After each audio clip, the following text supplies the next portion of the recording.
Le fait que votre peinture soit mystique, ce n'est pas contradictoire avec le fait qu'elle puisse être très sensuelle, Erwin Tromm. Ah oui, bien sûr, mais le mysticisme n'est pas du tout en contradiction avec la sensualité. Sûrement pas.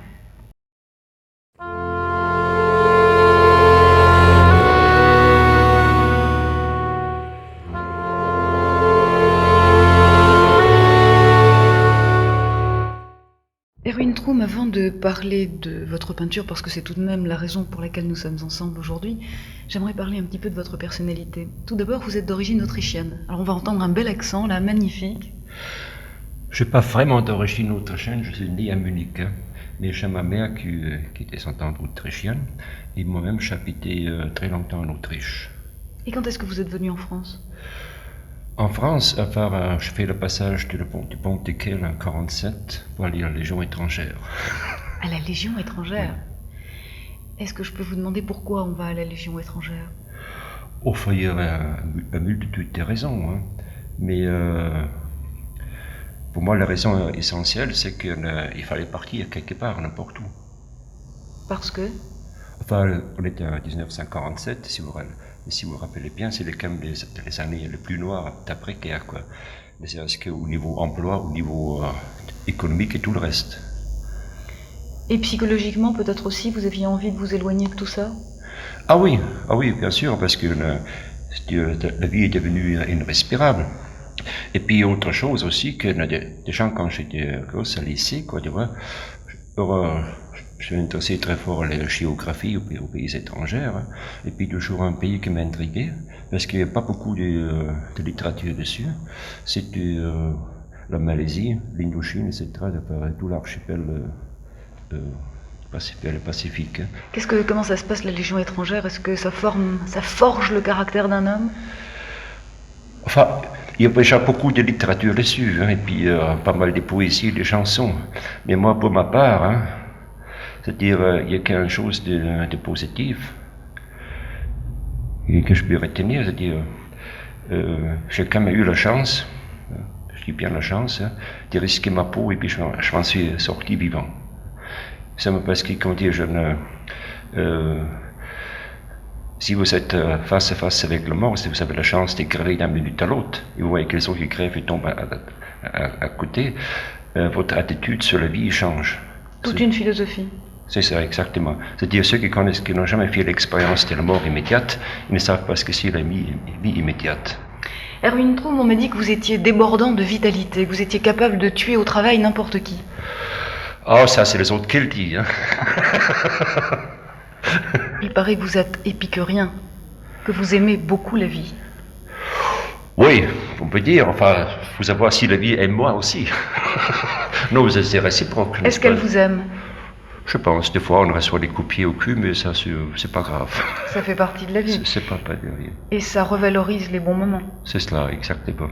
Vous êtes un noctambule, vous aimez vivre la nuit? Pas forcément la nuit. Évidemment, je dis, il m'arrive assez souvent où je fais carrément tous les cadrans, hein. Mais ça dépend évidemment, c'est-à-dire, j'aime bien travailler dans le calme, hein. La vie a ses bruits à lui, hein. La nuit est calme, n'est-ce pas? La nuit, je ne gêne personne, personne me gêne, n'est-ce pas? Tandis que le jour, enfin, je suis bien trop avide de la vie pour comme dire, je peux rester enfermé chez moi, n'est-ce pas? Il faut que je sors quand la vie se présente, quand elle est là, quand elle est immédiate, il faut qu'on participe, quoi. Pour vous tout dire, j'ai fait déjà beaucoup de métiers dans ma vie, hein. Mon premier métier que je faisais, hein, encore en Allemagne, c'était orfèvre, hein. Je peux rester longtemps parce que c'est un travail ultra minutieux, parce que l'or, la platine, l'argent, ça coûte cher, n'est-ce pas? Et après, j'avais les divers métiers à Paris, etc., mais de plus ou moins courte durée. J'étais aussi bien garçon de bar, j'étais un photographe des rues, j'étais un géomètre, n'est-ce pas? Et puis, je me fais un peu des figurations au cinéma, mais tout ça, c'est des courtes durées, quoi. Bonsoir. Guten Abend.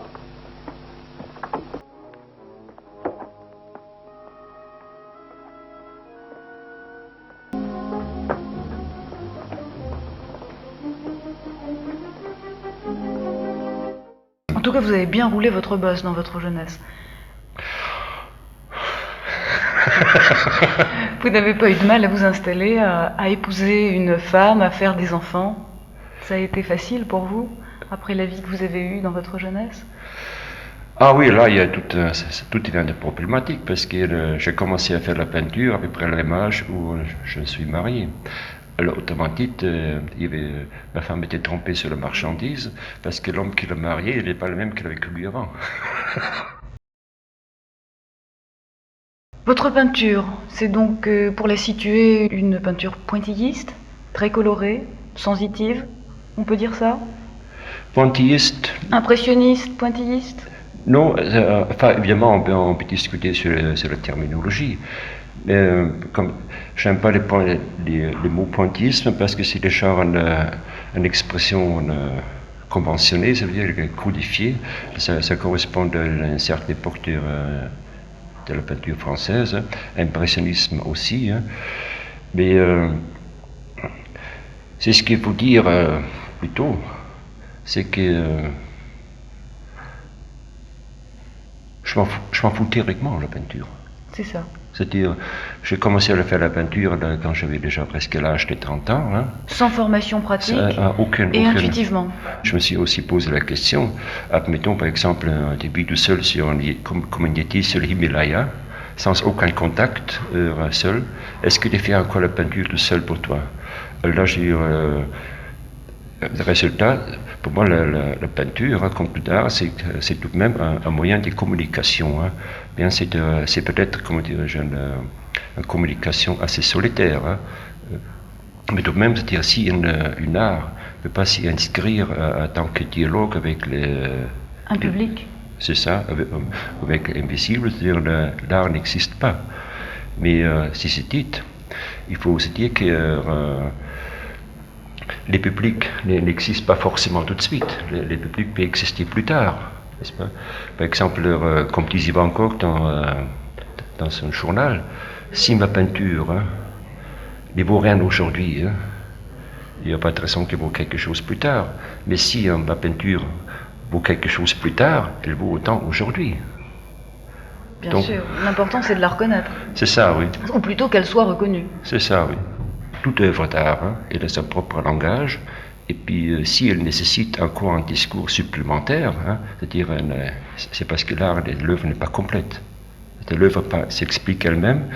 Faire un discours si en peinture, c'est carrément inutile, parce que si quelqu'un est obligé d'expliquer l'œuvre, c'est parce que son œuvre ne passe pas. Une peinture est d'abord faite pour les yeux, hein, c'est pas pour le cerveau. Et pour le cœur. Et pour le cœur, comme la musique.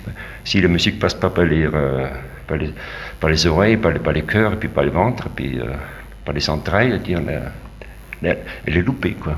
Le fait que votre peinture soit mystique, ce n'est pas contradictoire avec le fait qu'elle puisse être très sensuelle, Erwin Tromm? Ah oui, bien sûr, mais le mysticisme n'est pas du tout en contradiction avec la sensualité. Sûrement pas. C'est ce que je voulais vous faire dire.